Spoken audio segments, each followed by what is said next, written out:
Bonsoir, donc renouveau Bonsoir. médiéval et ce soir dans l'antre, j'allais dire du combat, vous me direz après si je peux appeler ça comme ça, donc Rêve d'acier, c'est ça? Tout à fait. Alors vous en êtes, je crois, le fondateur. Je suis le patron, donc le fondateur en effet. J'ai fondé Rêve d'acier en 2004 et j'ai ouvert cette boutique en 2005, en février 2005. Et vous, Quentin Régnier, donc vous participez aussi de l'aventure depuis, Oui, donc depuis le début. moi je suis avec Marc dans cette aventure Rêve d'acier depuis l'ouverture du magasin. Donc il avait déjà commencé un petit peu cette activité avant d'ouvrir la boutique et moi je l'ai rejoint au moment de l'ouverture. Donc ça fait pratiquement 9 ans de ça maintenant déjà. Ouais. Ouais. Et alors, quel est Marc Muscadel, pardon, je crois que je ne vous ai pas présenté, pardonnez-moi. Donc, quel est un petit peu, qu'est-ce qui vous a conduit à la fois l'un et l'autre dans ce milieu médiéval et celtique? Est-ce qu'il y a une jeunesse particulière qui vous a amené à ça? Alors, pour moi, je suis rentré dans ce milieu-là essentiellement par le combat. Donc j'étais intéressé par l'escrime ancienne sous différentes approches, l'escrime de spectacle, mais surtout le combat sportif en armure. Donc j'ai pratiqué d'abord avec quelques copains en freelance et puis ensuite j'ai rejoint des associations. Et comme on avait du mal à trouver du matériel en France, j'ai commencé d'abord à en rapporter par les copains. Puis je me suis dit que s'il y avait un besoin, ça pouvait être intéressant de le combler. Donc j'ai créé mon entreprise, d'abord en ambulant, et une fois que ça a vraiment bien marché en ambulant et que j'ai été suffisamment connu, en ouvrant la boutique. En ambulant, c'est-à-dire que... C'est-à-dire qu'en fait, je n'avais pas de boutique fixe, mais je me rendais sur des fêtes médiévales, sur des tournois, sur des stages d'escrime, où je proposais mes produits, et j'avais également un site internet pour que les gens puissent me contacter et savoir où j'allais me trouver. Et vous, Quentin Régnier, qu'est-ce qui vous a amené aussi dans ce milieu-là? Alors, je dois dire tout de suite que donc, on a déjà fait une interview avec votre père, donc Fabien Régnier, qui est dans le milieu médiéval celtique également. Donc, est-ce que c'est ce contexte-là qui vous a amené là aussi? Lui, c'est un féru de culture celtique, et donc évidemment, moi, j'ai grandi baigné par cet univers-là.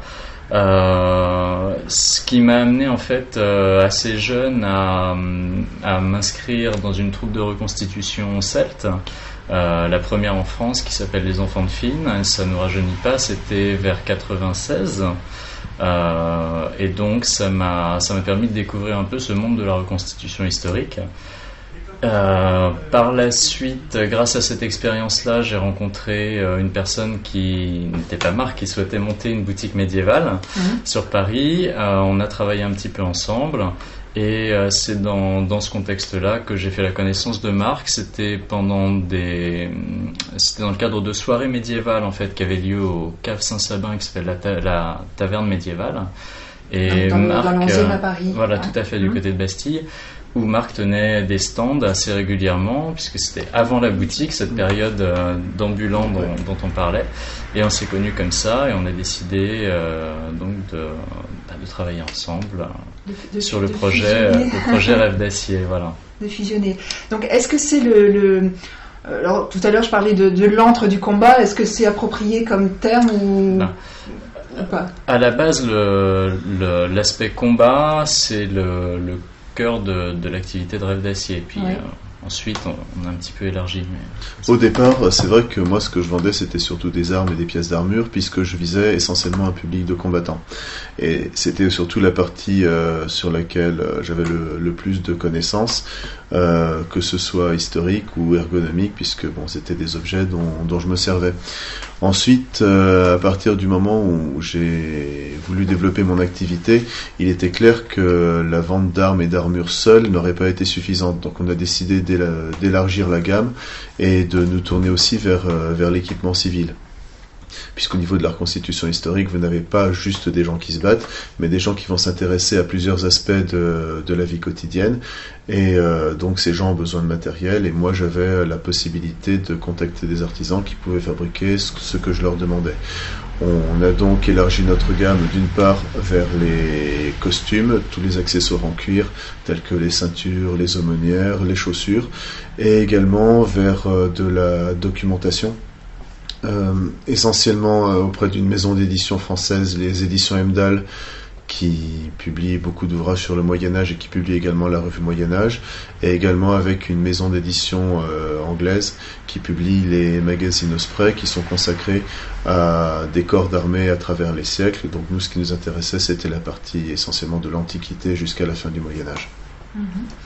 Et peut-être que je me trompe, mais vous avez, j'imagine, un public plus masculin de ce fait-là? Tout à fait. Ouais. Tout à fait. Je dirais que pour l'armement, on va vendre à 90% à des hommes. Et pour le civil, on va quand même avoir un public à dominante masculine pour une raison toute simple. C'est une boutique qui est tenue par 2 hommes. Donc on sait ce qu'on veut, on sait ce qui nous plaît. Et c'est vrai que par exemple au niveau des costumes, nos choix pour les costumes féminins sont plutôt maigres par rapport à ce qu'on peut proposer pour le costume masculin. Donc on reconnaît un petit peu cette faiblesse. Une des caractéristiques de ce qu'on fait, c'est qu'on vend des choses qu'on aime. C'est notre principal critère. Même si on se dit qu'un produit pourrait plaire à beaucoup de gens, si nous on n'accroche pas, on va pas le proposer. Donc en fait, les produits qu'on trouve dans ce magasin reflètent nos goûts, et c'est des goûts de mecs. Ouais. Donc assez souvent ça va être effectivement plus une clientèle masculine qui va se retrouver dans le choix qu'on propose. Oui, donc malgré tout on reste un petit peu, j'allais dire, dans les stéréotypes. On a beau combattre, oui, les femmes, les hommes, c'est pareil, mais en réalité on propose quand même, on a des modèles de vêtements féminins, oui. etc., mais c'est vrai, moins quand même. Donc il y a moins de femmes combattantes, enfin vous n'êtes pas d'Amazon. Oui. Au niveau du combat, clairement. Voilà, il y a beaucoup moins de femmes combattantes. Oui. Je pense que, alors déjà, au niveau des tournois full contact, vous avez peut-être 5% de femmes, et dans les plus violents, la plupart du temps, les femmes ne participent pas dans les mêmes épreuves que les hommes. Il y a des raisons toutes simples à cela. Bon, déjà, il y a une question de force physique. La plupart du temps, les hommes vont avoir une force physique et une masse plus importante. Et dans les épreuves les plus violentes, c'est vrai que peser 120 kg sans armure ou en peser 60, ça va faire une sacrée différence. Donc ce que vous appelez le full contact, c'est ça? Alors en fait, non, tout à fait. En fait, il va y avoir au niveau de la pratique du combat médiéval, il va y avoir plusieurs voies. Vous avez ce qu'on va appeler l'escrime ancienne en tant qu'escrime artistique, escrime de spectacle. Donc là, l'idée, c'est de réaliser de beaux combats. Ça va être essentiellement pour le théâtre. L'important, c'est d'impressionner le spectateur. C'est pas forcément que ce soit réaliste. Il faut que ça fasse vrai, mais ce sont pas forcément des techniques efficaces. Dans ce domaine-là, vous allez avoir une proportion de filles qui va être relativement importante. Je dirais peut-être qu'on va être à 50-50. Ça va être ce que vous pouvez voir sur scène dans des pièces de théâtre ou dans des films de KPDP, des belles chorégraphies à l'épée, ce genre de choses.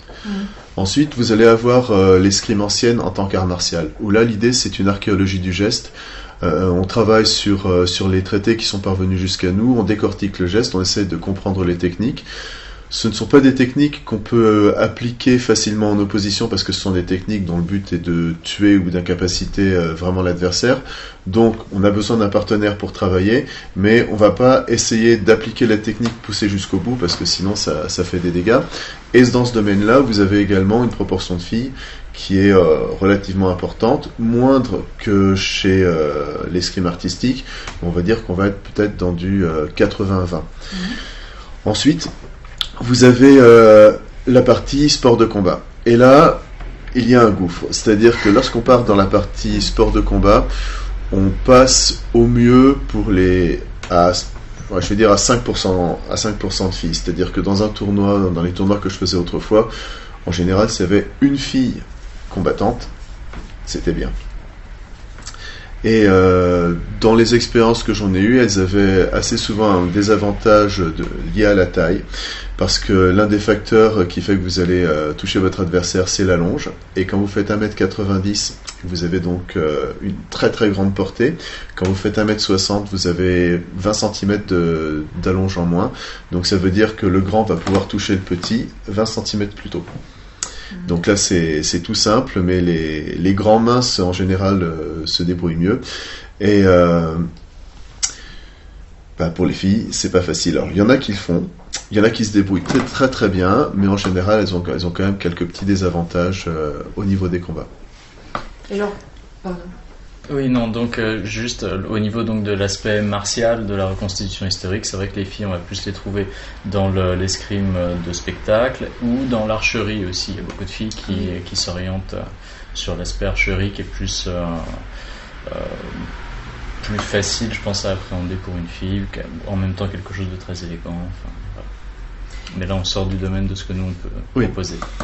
Vous faites la majorité de ce que vous proposez, c'est donc les épées qu'on voit. Ça va être vraiment plus l'aspect épée, arme blanche, pas du tout archerie.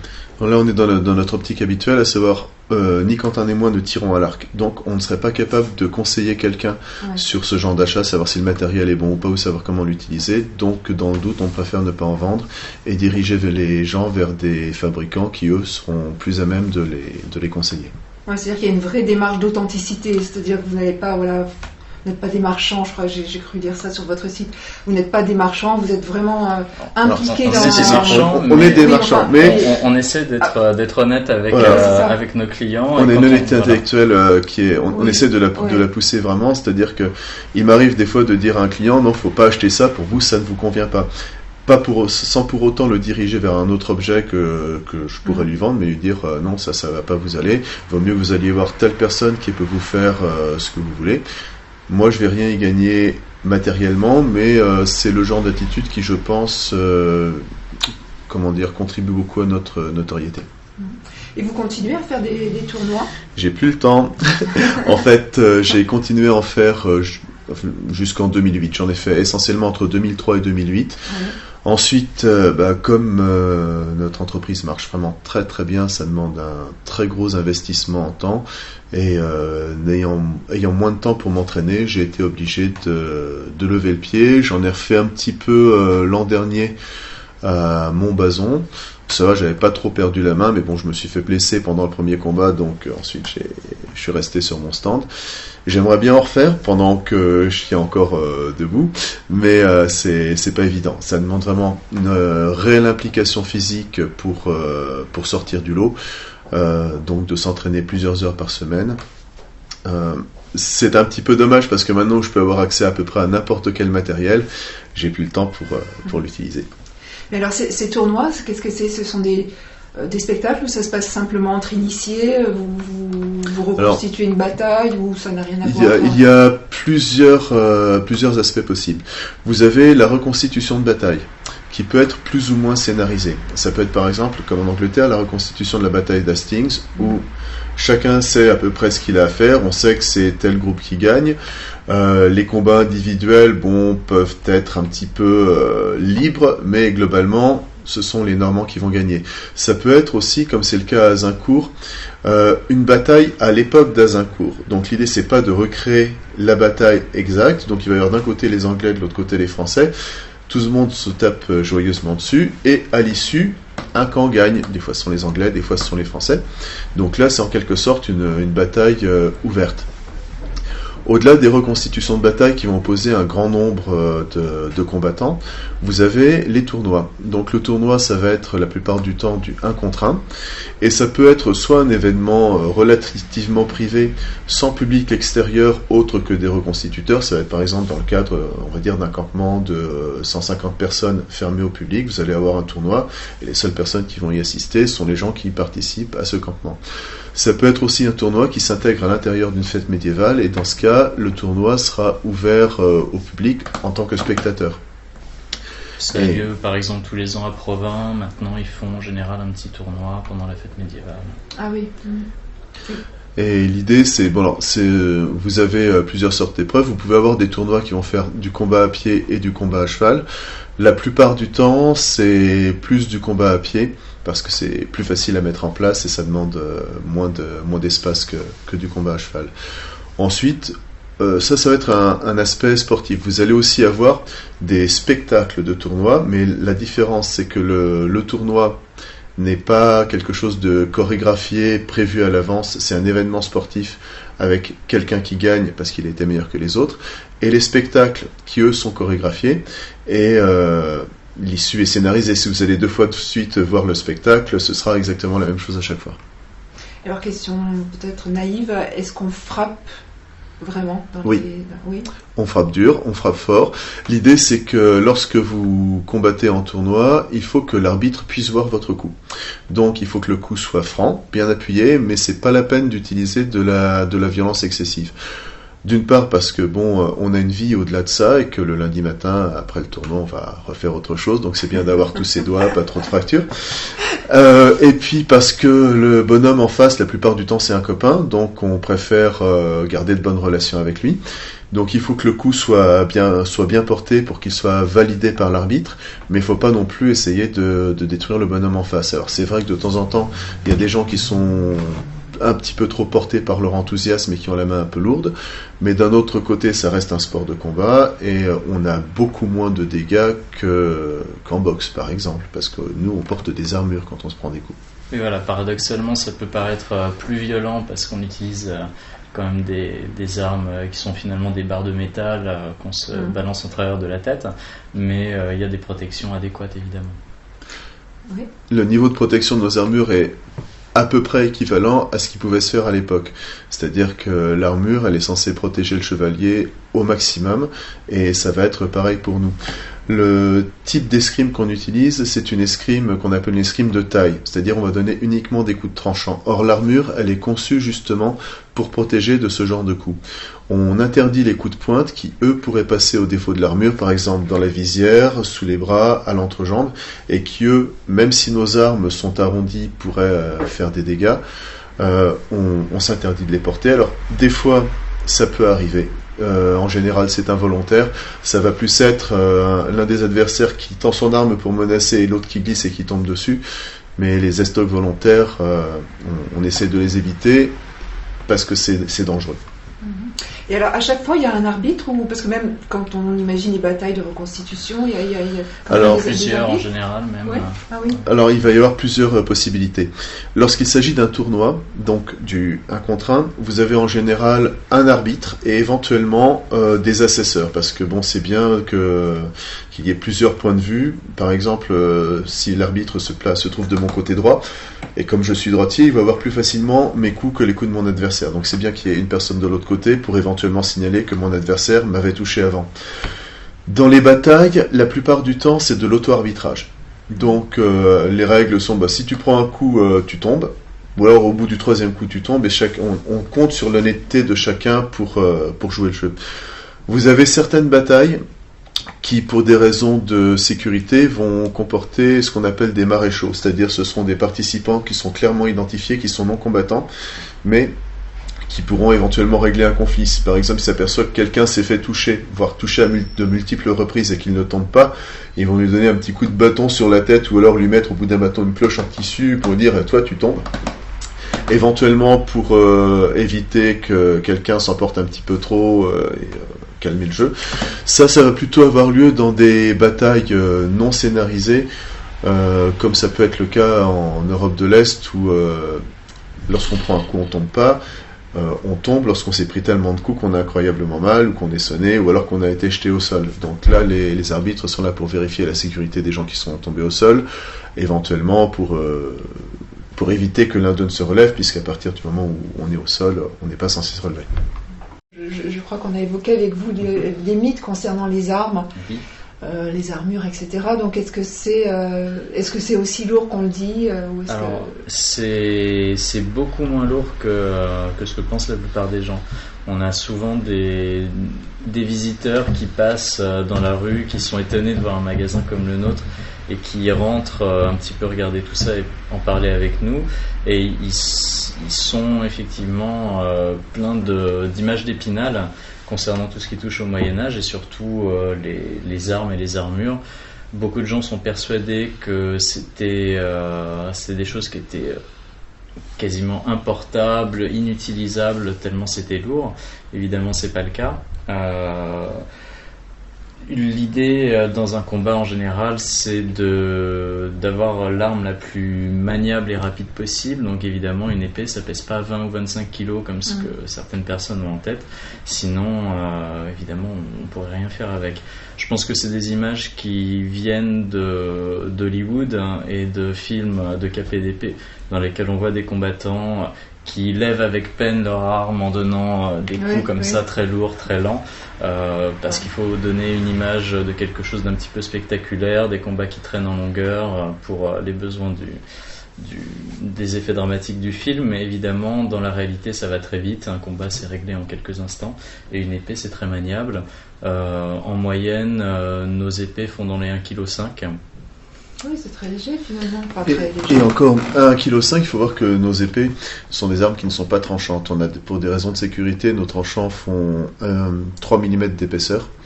Mais une véritable épée, à l'époque, c'est une arme tranchante, donc avec un tranchant très mince. Et de ce fait, si on compare notre épée à son équivalent du Moyen-Âge, la nôtre est plus épaisse, donc plus lourde. Le poids moyen d'une de nos armes, ça va être donc en effet 1,5 kg, mais une arme de longueur équivalente à l'époque va faire par exemple 1,1 kg, 1,150 kg. Ensuite, il y a les mythes liés à l'armure. Oui. On pense par exemple qu'un chevalier tombé à terre ne peut pas se relever à cause du poids de son armure. Alors ce qu'il faut voir, si on prend l'apogée de l'armure, c'est-à-dire pour moi le 15e siècle, vous allez avoir deux catégories d'armure. Vous avez en quelque sorte l'armure de guerre et l'armure de joute. L'armure de guerre, c'est quelque chose qui est relativement léger parce que vous devez être extrêmement mobile. Alors certes, vous êtes porté par un cheval, mais si votre cheval meurt, ou si vous tombez de cheval, vous devez être capable de vous relever, de courir, de sauter sur un autre cheval. Et donc vous avez une armure qui va peser autour d'une vingtaine de kilos. Ça va être variable en fonction de la région où elle est fabriquée, en fonction de la taille de l'utilisateur. Entre quelqu'un d'1m60 et d'1m90, l'armure ne pèsera pas la même chose. En fonction de la fortune du porteur qui va pouvoir avoir une armure de plus ou moins bonne qualité. Mais globalement, en armure, vous pouvez sauter, vous pouvez courir, vous pouvez faire de la lutte, vous pouvez faire vraiment beaucoup de choses. 20 kilos, c'est quand même... 20 kilos répartis sur le corps, c'est plus léger que ce que porte le soldat français quand il est en équipement complet, avec un gilet pare-balles et son matériel. On a quelques clients justement qui sont militaires dans la vie, et c'est l'occasion de parler de ce genre de choses avec eux. C'est assez intéressant de comparer le guerrier médiéval et le guerrier actuel, parce qu'au final, on se retrouve avec les mêmes problématiques d'équipement, de poids, etc. Et on se rend compte qu'effectivement, le chevalier portait pas plus que le soldat actuel. Ensuite, vous avez une C'était peut-être même mieux réparti sur son c'était corps, mieux réparti. parce qu'aujourd'hui, ça va être surtout du gros pactage, alors qu'à l'époque, c'était vraiment réparti sur tout le corps, très bien articulé, vraiment bien conçu.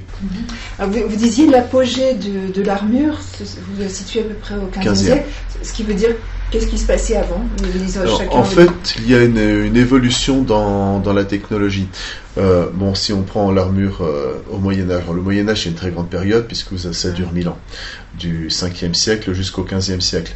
Donc vous commencez avec des armures qui vont être des armures de maille, éventuellement avec des lamelles de métal.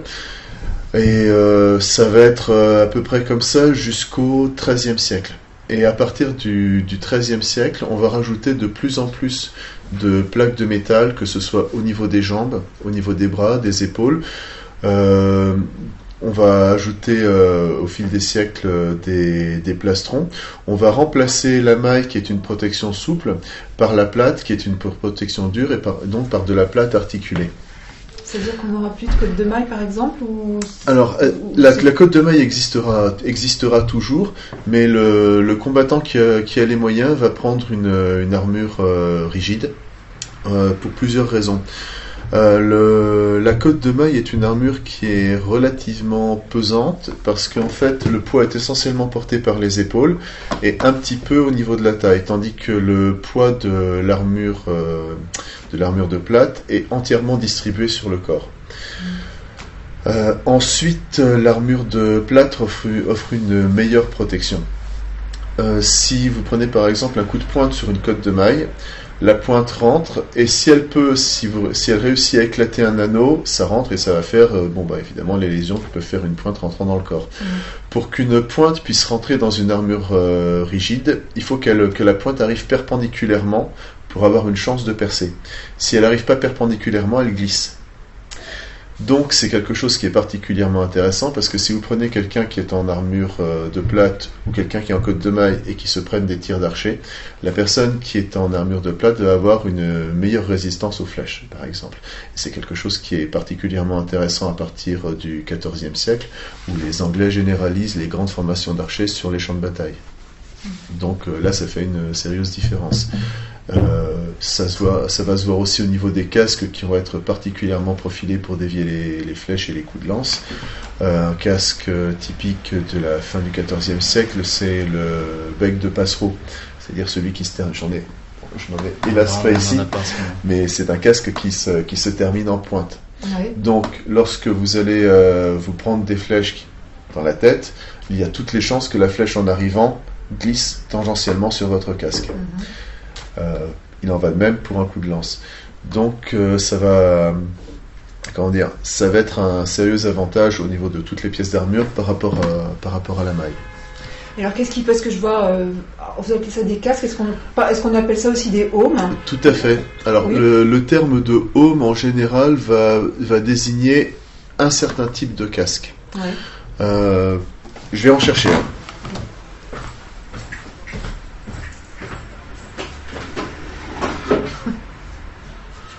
En gros, on pourrait dire que le aume est un casque, mais tous les casques ne sont pas des aumes.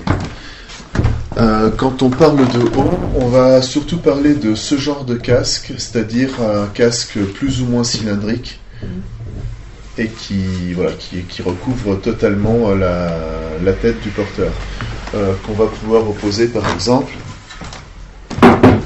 à des casques plus anciens. En fait, où tout le bas du visage n'est pas protégé. Là, par exemple, c'est un casque d'inspiration scandinave. Et là, en fait, le casque ne va couvrir que le haut du crâne et le haut du visage. On pouvait avoir de la cotte de maille fixée sur le bas du visage. Ah oui. Ça offre une protection, mais moindre quand même. Et alors, est-ce que moi je vais appeler ça des décorations qu'il y a sur le casque ou sur le aume, est-ce que ça correspond à des armoiries particulières ou Alors, celle-ci, non. Là, c'est plus un batteur d'armure moderne qui s'est fait plaisir, qui a fait un casque qui aurait pu être fabriqué à l'époque, puisqu'il utilise les mêmes techniques qu'un forgeron de l'époque, mais il n'a pas copié un casque existant, et donc ça ne correspond pas à une armoirie ou à une symbolique particulière. La plupart du temps, le casque ne va pas porter d'éléments d'identification. Les éléments d'identification du combattant vont être sur son écu, sur son bouclier. Alors, cela dit, il pouvait arriver qu'il y ait des casques peints. On peut en voir encore dans certains musées, des casques, notamment par exemple des salades du XVe siècle, ce genre de casques, qui peuvent être peints avec des motifs d'armoirie. Ça peut être, je sais pas, des carreaux rouges et noirs ou des choses comme ça qui vont symboliser le porteur. Ouais. Mais ça reste quelque chose de relativement marginal. L'identification, c'est l'écu qui va vraiment porter les couleurs et le blason du porteur, et éventuellement la cotte d'arme ou le tabard qui vont être un autre moyen d'identification. Il faut voir que les combats se déroulent dans une période où il n'y a pas d'uniforme. Donc il est assez difficile de savoir si la personne qui se trouve en face de vous, une fois que vous avez commencé à rentrer dans une mêlée, est un ami ou pas. Ah oui. Donc des fois ça peut se distinguer parce que vous avez certains équipements qui sont un petit peu spécifiques de certaines régions, mais ça va être le blason qui va vous permettre de dire que le type en face c'est un ami, donc c'est lui qu'il faut aider et non pas lui donner un coup de masse sur le crâne. Alors, ce qui peut être intéressant aussi d'observer, c'est le parallèle entre l'évolution des armes et des armures, puisque ça marche ensemble, évidemment. Et on va avoir justement, au fur et à mesure que les armures vont se sophistiquer et vont de mieux en mieux protéger le porteur, on va perdre le besoin d'utiliser un bouclier. Donc le bouclier va disparaître et on va avoir 2 mains libres pour utiliser son épée, et ce qui va permettre un allongement des épées. Pendant toute la période où on va principalement être protégé par des cottes de mailles, on va utiliser des boucliers en protection supplémentaire. Ça peut aussi être offensif, on peut frapper avec son bouclier, mais ça va avant tout être défensif. Et donc on a une seule main libre pour son épée. Ce sera donc des épées plus courtes pendant une grande partie du Moyen-Âge, jusqu'au XIIIe siècle à peu près. Et alors, est-ce que vous pouvez nous décrire l'épée, comment se compose une épée enfin, parce que je vois qu'il y a des termes particuliers que j'ai découverts qu'on ne connaît peut-être pas. Sur une épée comme ceci, ouais. Vous avez donc bien sûr la lame. Au milieu de la lame, généralement une partie un peu creusée qui va servir avant tout à enlever un petit peu de métal, de matière pour alléger l'arme, ouais. Ce qu'on appelle la gouttière. Vous avez la garde qui se compose de 2 quillons de chaque côté. Ensuite vous avez la fusée, donc la poignée en fait. Dans cette fusée, vous avez un prolongement de la lame qui traverse totalement. C'est ce qu'on appelle la soie. Et ensuite, à l'extrémité, vous avez le pommeau. Donc le pommeau, il peut être de toutes sortes de formes. Ça peut être un pommeau rond, allongé, un petit peu en spirale, avec des décorations éventuellement. La soie donc de la lame va le traverser également, et en général, ça va être donc ensuite écrasé ici, riveté à l'extrémité pour maintenir tout ça ensemble. Et est-ce que vous savez pourquoi on utilisait le terme de soie ? Je ne sais pas exactement d'où vient l'utilisation de ce terme. Non, là, franchement, alors je pense que c'est une homonymie, mais qui n'a pas de parenté. Hein. Je pense pas qu'il y ait le moindre rapport. Non, parce qu'on peut aussi parler de la soie du sanglier, et c'est pareil, ça n'a pas de rapport ni avec le tissu, ni avec ce qu'on a dans une épée. Donc là, je pense qu'il faudrait essayer de retrouver la racine latine et voir ce que ça... en admettant que ce soit une racine latine, parce que ça peut être germanique aussi. Et là, je ne sais pas. Grosse lacune. Moi non plus, ça nous mènera à chercher, oui, c'est intéressant. Et alors, vous parlez de... La plupart des armes sont issues donc des germaniques ou des peuples de l'Est. Vous allez les chercher où, ces armes-là ? Alors, en fait, la fabrication des armes que je vends, oui. Elles sont fabriquées en Europe de l'Est par des forgerons, plus exactement en République tchèque. Vous avez en République tchèque une assez grande concentration d'excellents fabricants d'armes qui fournissent toute l'Europe pour la reconstitution historique. Alors, je ne sais pas s'il y a vraiment une raison au fait que ce soit en République tchèque. Même pendant la période communiste, il y a eu de la reconstitution historique là-bas. Et alors, il est possible que donc les gens aient eu une demande assez importante pour ce genre de choses. La plupart de mes forgerons ne sont pas des autodidactes, mais ont appris avec des... On peut pas appeler ça des maîtres, mais ont appris auprès de forgerons.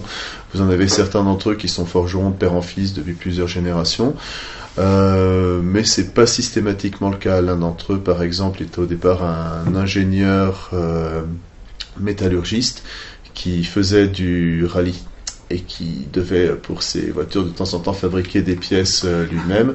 Et comme il avait des amis qui faisaient de la reconstitution historique, ses amis lui demandaient régulièrement s'il ne pouvait pas aussi leur fabriquer quelques bricoles pour les armes et les armures.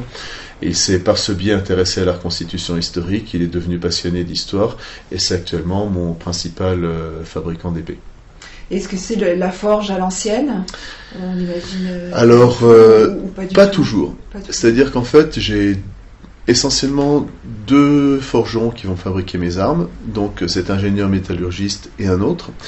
L'autre, c'est un forgeron traditionnel, donc qui travaille à l'enclume et au marteau, qui va déterminer les températures à l'œil, qui fait ses trempes lui-même, tandis que mon ingénieur métallurgiste lui travaille extrêmement différemment, c'est-à-dire qu'il y a certes une partie de forge, mais la qualité de ses lames va tenir au fait qu'il maîtrise parfaitement tous les paramètres de fabrication, donc au niveau du choix des aciers, des traitements thermiques, il va avoir des choses qui sont extrêmement bien contrôlées, et donc on va avoir 2 méthodes pour parvenir à d'excellents produits.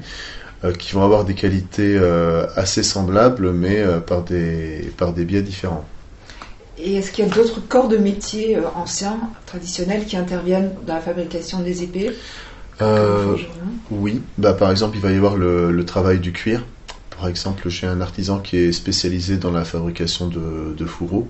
Donc, lorsque les gens vont me commander un fourreau, on doit déjà faire réaliser l'épée. Ensuite, on transmet les mesures de la lame à mon fabricant de fourreaux qui va construire un gabarit et faire le fourreau autour de ce gabarit. Donc, les métiers liés au cuir sont très complémentaires de la forge pour tout ce qui va être lié à l'armement. Ouais. Et alors, quelles sont les personnes justement qui vont commander ce type de matériel ? Qu'est-ce que vous avez comme public, Alors, clientèle ? nous, on va essentiellement avoir un public de combattants pour les armes, c'est-à-dire des gens qui vont faire soit de l'escrime de spectacle, soit des arts martiaux historiques européens, soit du combat. Dans une toute petite mesure, des collectionneurs. Mais comme nos armes sont avant tout des armes qui sont destinées à être utilisées, on va pas forcément chercher un esthétisme très poussé, et elles sont quand même relativement coûteuses. C'est-à-dire qu'une épée chez nous va coûter peut-être 2 fois le prix d'une épée qui va y ressembler, mais qui sera prévue pour de la décoration. Donc si c'est juste pour mettre sur un mur sans jamais y toucher, ce genre de clientèle va plutôt aller vers des objets moins coûteux. Ensuite, par rapport à nos autres produits, nous allons avoir des reconstituteurs qui ne sont pas forcément des combattants, mais qui vont avoir besoin, par exemple, d'éléments de costume, de chaussures ou autres. Et nous allons avoir aussi quelques pratiquants de jeux de rôle grandeur nature, puisque nous fournissons aussi ce domaine-là. Et ils utilisent ces armes-là également ? Non, alors là, c'est très différent. Le jeu de rôle grandeur nature, on n'est pas du tout dans la même optique que la reconstitution historique en général, même si parfois ça peut se recouper un petit peu. Donc l'idée, c'est là vraiment de jouer un scénario, chacun interprète un personnage et a des objectifs à accomplir. On est vraiment dans quelque chose de ludique, et on va pas porter les mêmes protections que les gens dont on parlait qui font du tournoi ou ce genre de choses. On va pas se promener pendant tout un week-end en armure complète. Donc encore que certains le font. Certains le font, mais c'est quand même exceptionnel. C'est vraiment les plus courageux. Ouais. Donc en général, les armes vont être adaptées justement au fait qu'il y ait peu de protection. On va utiliser plutôt du matériel en factice. En latex, ce genre de choses. Je vais en chercher un, comme ça vous allez pouvoir voir. Alors ça peut ressembler de loin à des armes en métal, c'est en général assez bien fait, mais on peut se taper dessus sans protection particulière et sans se faire trop mal. Voilà, donc là c'est de la mousse. Ça permet donc de porter je vais passer avec une arme en métal. Mais ce qui est intéressant, c'est que en fait, en termes de format, on va être très proche d'une de nos épées. Donc l'idée, c'est que c'est un simulateur qui va ressembler à une épée, qui va en avoir des caractéristiques, mais dans des matériaux qui la sécurisent.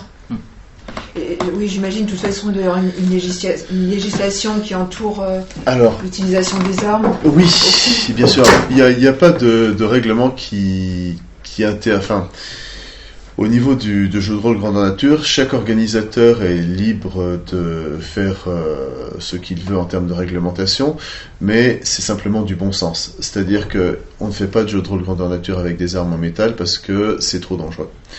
Et que les gens ne sont pas là pour ça. Ensuite, en ce qui concerne l'utilisation des armes, ce qu'il faut voir, c'est que même si elles ne sont pas tranchantes, ce sont des armes de 6e catégorie. Donc déjà, leur port sur la voie publique est interdit. Ça ne peut se faire que dans des endroits, des terrains privés, ou alors dans le cadre de gymnases ou ce genre de choses.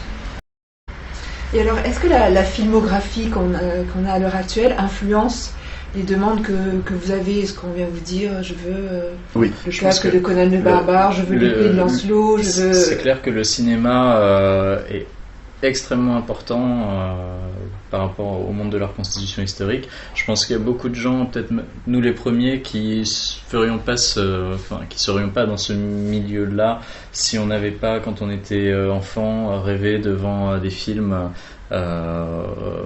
soit d'heroic fantasy, soit d'histoire médiévale. Et alors les films qui sortent encore aujourd'hui influent beaucoup aussi, oui, sur les clients. Il y avait eu ce film de Ridley Scott sur les croisades qui avait pas mal marché, Kingdom of Heaven. Ah oui. On avait eu pas mal de clients qui étaient venus ensuite par rapport à ça. Alors sachant qu'on est quand même un petit peu limité dans le sens où si quelqu'un nous dit je veux telle épée que j'ai vue dans le film, assez souvent la réponse va être on peut pas te faire exactement la même parce qu'il y a un copyright dessus. Et que donc on peut faire quelque chose qui s'inspire, mais il ne nous est pas possible de reproduire un objet qui a été créé spécialement pour un film. Par contre, ce que l'on peut faire, et ce qu'on fait assez souvent, c'est partir d'une pièce de musée, par exemple d'une photo, et là on va pouvoir créer l'objet à partir de la photo d'une pièce de musée, puisque bon, il n'y a plus de droit d'auteur, vu que l'auteur est mort en général depuis pas mal de siècles. Est-ce que ce sont des passionnés en général ou... Toujours. Soit des passionnés, soit des gens qui veulent faire des cadeaux pour les passionnés. Là, c'est super compliqué parce que quand quelqu'un nous dit je voudrais faire un cadeau à quelqu'un qui adore ce que vous faites, la première question est qu'est-ce qu'il a déjà ? Parce que c'est vraiment difficile quand c'est pas choisi par la personne de tomber juste. Mais en général, effectivement, on va avoir une clientèle de passionnés qui sont prêts à y consacrer une grosse partie de leur budget dans cette passion et qui n'ont jamais fini de s'équiper. Il y a toujours quelque chose dont ils auront envie, dont ils auront besoin pour compléter, pour aller un petit peu plus loin dans la qualité de leur costume. Et qui vont au fur et à mesure de leur démarche de reconstitution historique se mettre à s'intéresser à des périodes finalement assez variées, à d'autres types de personnages, à une autre époque, un autre lieu, et qui vont se constituer un deuxième costume, un troisième costume, et ça peut aller très très loin. Oui. Et quelle est la première demande dans mon esprit? C'est l'épée, mais est-ce que c'est autre chose? Est-ce que c'est la cotte de maille? Est-ce que bon, faire une armure complète, c'est variable. Souvent, le premier objet qui va attirer les gens, en effet, c'est l'épée, parce que l'épée, c'est le rêve de gosse. Des fois, ça va s'arrêter là, mais bien souvent, l'épée, c'est juste un premier pas, parce que les gens ont envie d'avoir une épée. Ensuite, ils vont avoir envie de s'en servir, donc ils vont aller vers le combat, et puis ensuite, souvent, ils vont passer à la reconstitution historique, et là, se réorienter vers du costume civil, et vers d'autres matériels. La démarche idéale, normalement, ce serait de commencer par le costume civil, parce qu'on a l'air... je peux dire on a l'air moins bête, mais on a l'air mieux quand on est au costume médiéval sans épée, plutôt que quand on est en épée avec un jean t-shirt. Le problème, c'est que ça se passe pas comme ça dans la réalité. Avant tout, on veut l'épée parce qu'on la veut depuis longtemps, et que ça y est, on a et c'est mythique, bien sûr. C'est mythique, hein. Oui. Et vous-même, d'ailleurs, qu'est-ce que... Par quoi on a commencé ? Oui, par quoi Ma première épée, c'était un cadeau d'anniversaire quand j'avais 10 ans. C'était une épée de cavalerie chinoise du 19e. Ouais. Voilà, donc c'était mon premier jouet. Enfin, c'était une vraie parce qu'à l'époque, ce genre d'antiquité coûtait pas trop cher. Et donc moi, ça a clairement été l'épée pour commencer. Et mon premier contact avec ce monde-là, c'était par le biais du combat. Et moi, je crois que comme beaucoup de gens qui font de la reconstitution ensuite et qui ont été bercés pendant leur enfance par le rêve justement de l'épée, du guerrier, etc., ça a été une épée de décoration minable, très bas de gamme, réplique d'épée de Conan le Barbare, dont j'étais ravi à l'époque, mais évidemment qui n'était absolument pas destinée à se battre avec. Et ensuite, par contre, la première épée de combat, c'était une réplique d'épée celte, donc voilà, antique. Et donc vous combattez plus ni l'un. Vous, je crois, que vous faisiez des jeux de rôle. Vous faites, je sais pas. Alors, non, pas tellement. C'était moi. C'était vous, pardon. Ouais. Non, moi, j'ai surtout fait de la reconstitution historique, donc gauloise, celtique. et ensuite de l'entraînement à l'épée bâtarde médiévale. Voilà. Mais Marc, par contre, a fait beaucoup plus de combats. Ouais. Oui, donc en effet, j'ai fait des jeux de rôle sur table et jeux de rôle grandeur nature. Et j'ai fait beaucoup de combats. J'ai commencé l'escrime quand je devais avoir 7 ans. J'en ai fait ensuite relativement sporadiquement. C'était déjà une passion à 7 ans ou, Non, à 7 ans, c'était un sport comme ça, comme j'aurais pu faire du foot ou du tennis. Ma mère m'a fait faire de l'escrime. J'avais quand même un petit penchant parce que mon grand-père était cascadeur de cinéma, donc quand il y avait des films de cap et d'épée qui passaient, on montrait grand-père en train de se battre contre Gérard Philippe. Et moi, évidemment, j'étais content de faire de l'escrime. Ensuite, j'ai eu l'occasion de faire, on va dire, du combat avec un copain. C'était quand j'étais à la fac, on avait des épées de décoration qui étaient absolument pas prévues pour se battre avec, et puis on s'amusait à se battre avec quand même, en dépit de tout bon sens, mais c'est pas grave, on s'en est plutôt bien sorti. Et après ça, j'ai commencé à structurer un petit peu, c'est-à-dire que j'ai fait de l'escrime de théâtre à la Cité universitaire internationale. J'ai fait partie d'une académie de duel en Écosse. J'ai étudié un petit peu je peux pas dire d'escrime, on va dire de combat à 2 armes en Thaïlande. Et ensuite, j'ai commencé à faire des tournois en armure complète. Alors quand vous dites j'ai structuré un petit peu, est-ce que ça veut dire qu'il y a une éthique où il y a des codes, il y a des choses qui s'apprennent, hein. C'est vraiment pas psychologique. Donc lorsque je parle de structurer, c'est parce que ma première approche du combat est une approche empirique. C'est-à-dire que on se bat mais sans avoir vraiment de connaissances, et on apprend sur le tas par essai et erreur.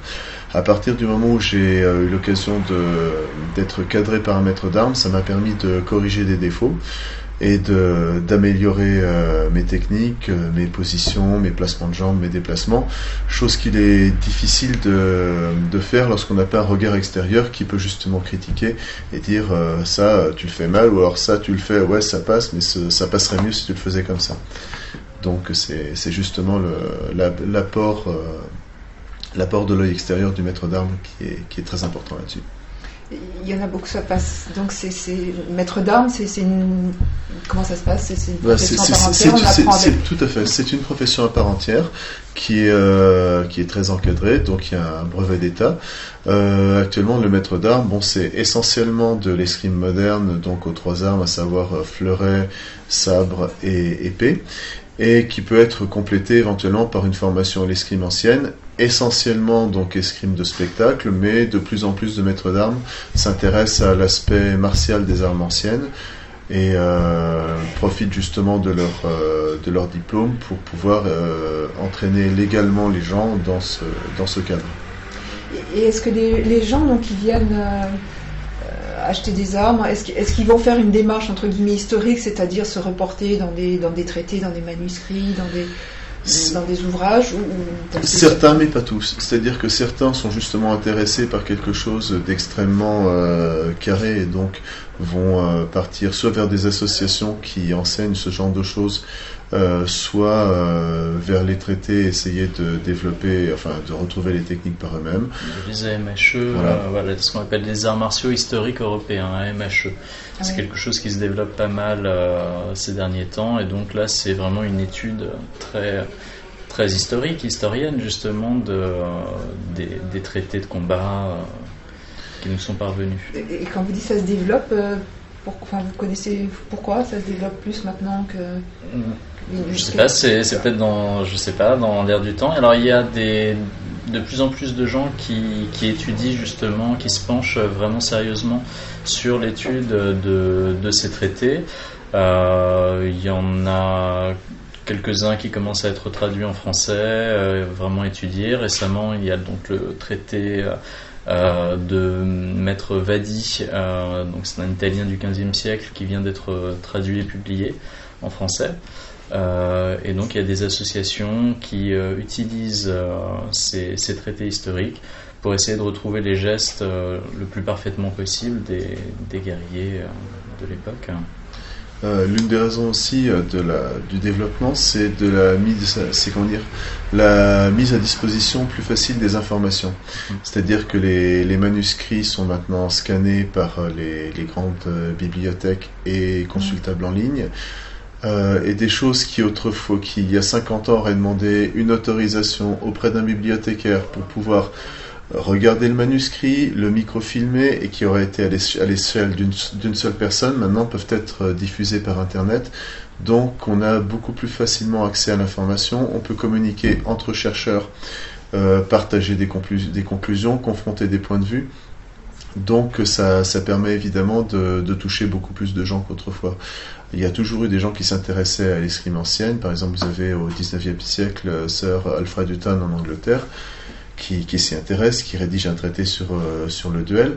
Mais à l'époque, c'était pas, enfin, lorsque vous rédigez quelque chose, c'était pas du tout évident que vos recherches soient ensuite publiées et qu'elles soient accessibles au plus grand nombre. Tandis que maintenant, quand quelqu'un trouve quelque chose, il peut le faire savoir très vite et ça fait vraiment progresser les choses et ça permet aussi d'instaurer des dialogues. Donc ça aide vraiment à la diffusion. Et j'ai vu dans vos rayons, vous avez des manuels d'armes en anglais essentiellement. Est-ce que ça veut dire qu'il y a une demande beaucoup plus importante dans ces pays-là? Non, c'est parce qu'ils sont plus prolifiques que nous. En fait, on a beaucoup de choses en anglais parce que les éditeurs anglo-saxons vont toucher un public qui est beaucoup plus large, à savoir qu'ils vont toucher d'une part le Royaume-Uni, mais aussi les États-Unis, le Canada, enfin bref. Finalement le monde entier, parce que l'anglais est parlé partout. En gros, voilà, les pays anglophones, et puis les autres pays où les gens vont de toute façon devoir se débrouiller en anglais.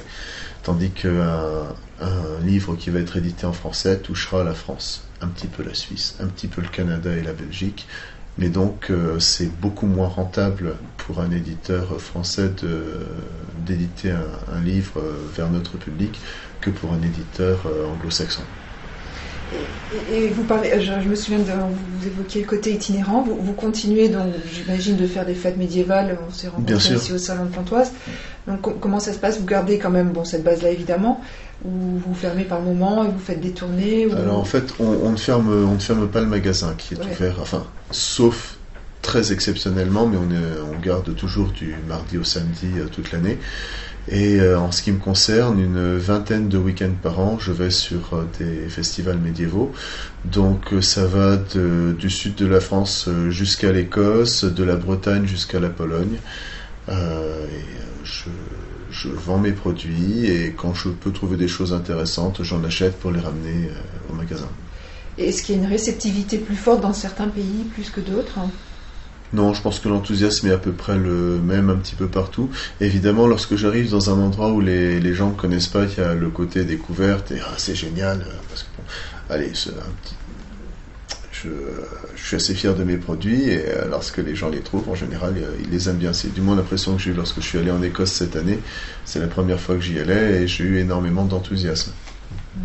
Par contre, c'est vrai qu'en France, lorsque je vais sur une fête médiévale pour la 10e fois, je connais un petit peu tous les participants, ils ont beaucoup de matériel qui vient de chez moi, donc il n'y a pas le même côté enthousiasme de première fois, mais ça nous oblige aussi à toujours trouver des nouveautés, à continuer des recherches, à développer des nouveaux produits. Et vous avez des fidèles, comme vous disiez, qui viennent d'année en année pour rajouter un élément de costume. Et donc, quand on a la panoplie complète, qu'est-ce qu'on a ? Ça n'existe pas. Justement, ça n'existe pas. C'est ça le truc, c'est qu'elle n'est jamais complète. Ouais. Alors, soit parce que la personne va élargir son centre d'intérêt en fait, va avoir envie de se constituer un autre costume ou de changer certains éléments, etc. Soit parce que nous, on va trouver de nouveaux artisans qui vont nous permettre de proposer des choses différentes, nouvelles et donc voilà, il y aura des gens que ça va tenter à nouveau. Et il y a aussi des fois une recherche d'approfondissement de la qualité. Oui, bien sûr. C'est-à-dire qu'on va prendre l'exemple d'une tunique.